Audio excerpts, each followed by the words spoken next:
Guys, alam niyo ba na pwedeng maging healthy at masarap ang shake mo gamit ang organic blue agave? Ngayon gumawa ako ng shake. Simple lang. Ilagay mo lang ang paborito mong prutas pero sa akin ang nilagay ko is mixed with banana and dragon fruits. Dagdagan ng gatas o yogurt tapos sweetener. Hindi asukal kundi organic blue agave. Ano nga ba ang special dito? Una, natural sweetener siya na galing sa agave plant. Mas mababa ang glycemic index kumpara sa regular sugar, kaya hindi bigla-bigla ang pagtaas ng blood sugar mo dito.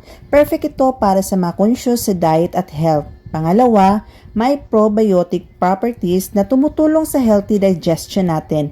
Kaya hindi lang siya pampasarap ng shake, kundi pang-alaga din sa ating tiyan. At syempre, guilt-free sweeteners. Walang artificial taste, all natural goodness. Kaya kung gagawa ka ng shake o dessert o kahit kape, itry mo na